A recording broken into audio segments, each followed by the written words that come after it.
Well, let's move on. One stock that is under pressure is Bajaj Auto. That's because the company has reported very weak sales in the month of December. These are wholesale numbers, remember. There's a nearly 22% decline that we're seeing. Domestic sales are slightly up about 2%, but the biggest blow has come in the export segment. That's declined by 39%. Generally, the month of December, the wholesale numbers are lower because, people don't want to sort of stock inventory of the previous year. Inventory levels are low as well. But let's find out what the trend is for the new year. Rakesh Sharma joins in. Mr. Sharma, good morning. Happy New Year to you. What is really alarming is what's happening in the export market. I mean, the wholesale numbers are down by 40%. But tell us about what the trend looks like as we head into the new year. Good morning, Sonia, and a very happy new year to all of you. Well, the export story is still the same, which we've been discussing over the last 5-6 months. Ever since, there has been that disruption in March-April period related to the dollar. The emerging markets have been severely hit both on the availability of the dollar and the devaluation which they have been facing.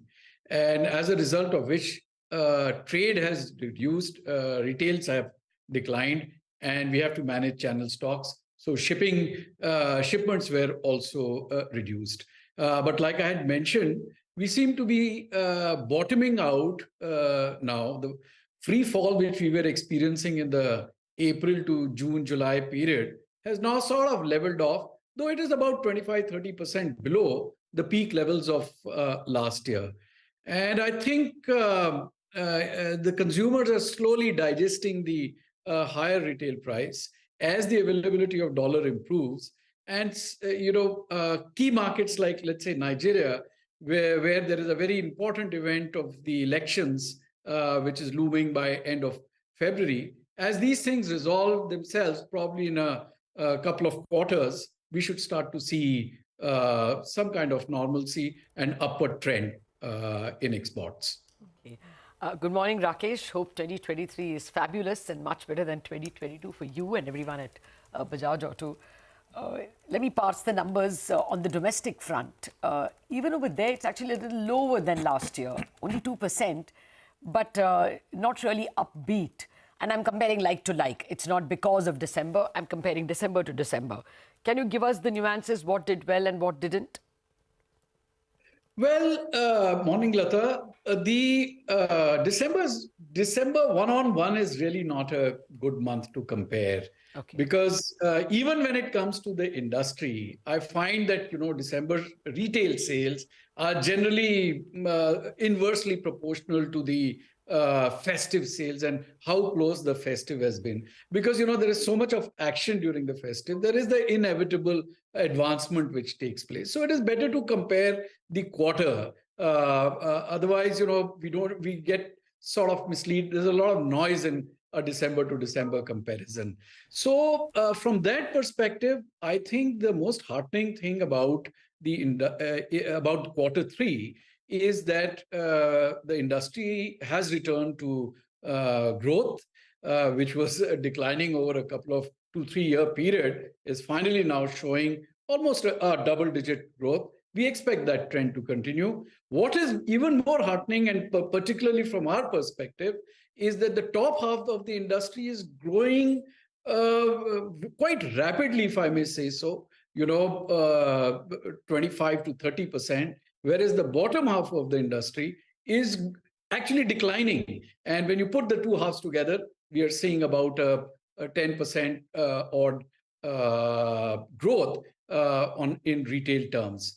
From our point of view as to what has gone off really well and why we're not just sort of getting distracted about just this December number, is that in this period of October-December, we have completely rejigged our portfolio. Okay. So if you see the top half used to contribute 45% of our business in, let's say, FY22. Now 65% of our business is coming from the top half, and that is a result of a slew of new product launches, including a complete refurbishment, renovation of the Pulsar platform, which is the 150cc plus, which has been accepted by the customer. And that is very good because, that has given us a huge increase in market share in that segment in these months.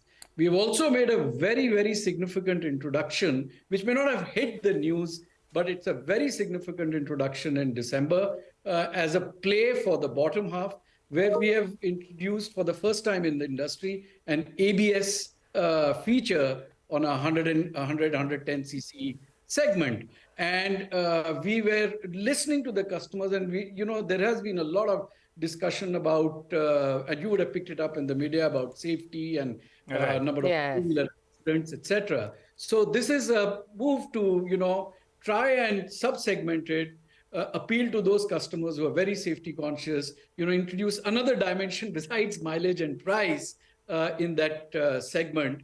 And that has just got introduced, and we will be looking forward to expanding it in the next few months. All right. Hi, good morning, Mr. Sharma. Give us some insights on that. The 110cc ABS model that you've launched, I think it's the Platina.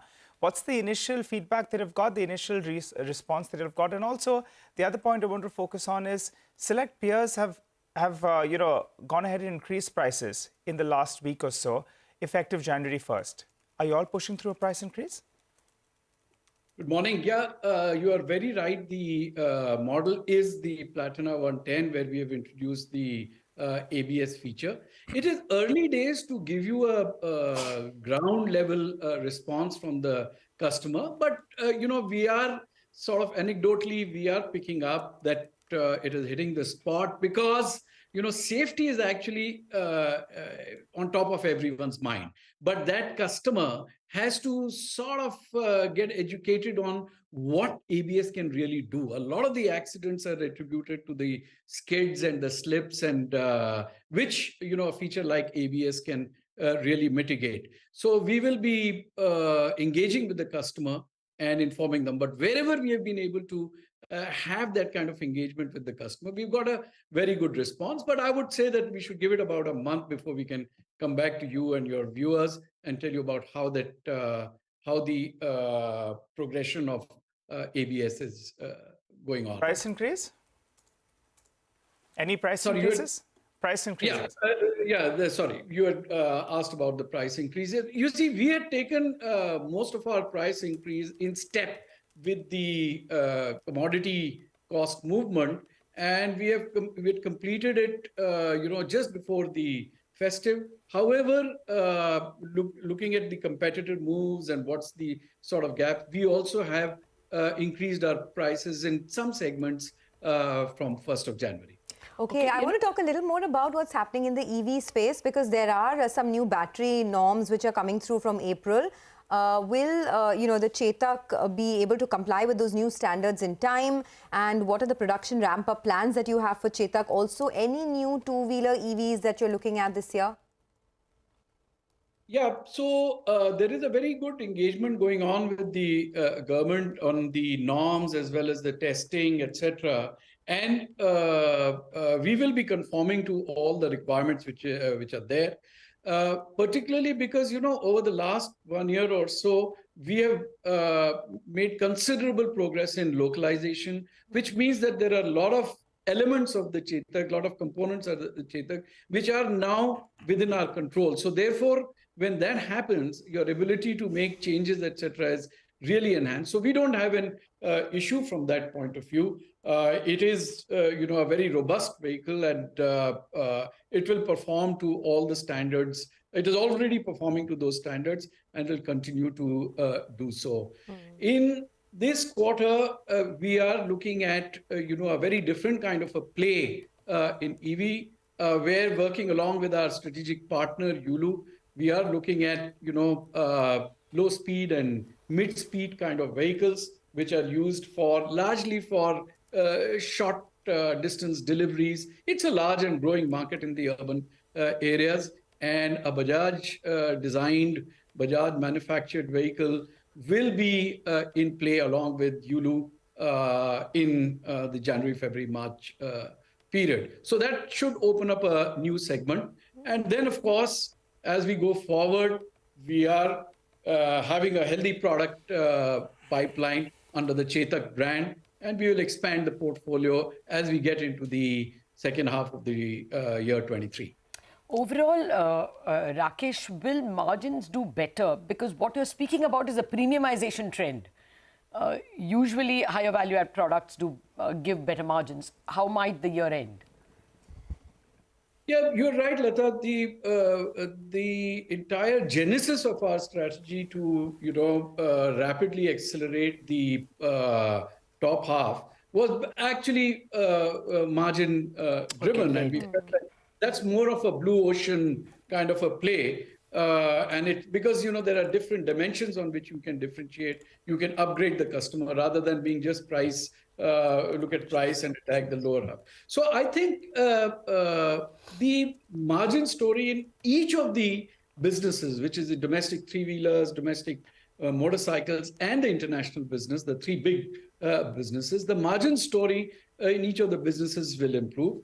However, when you look at the corporate end of it, as you know, at the corporate end, it's a blended margin, and exports has a higher overall margin, but its weight will fall. So how exactly we land on the margin depends on the sort of weights of each of the businesses. Though the three-wheeler business is showing remarkable growth, and our market share is just sort of gone from 70s to the mid 70s.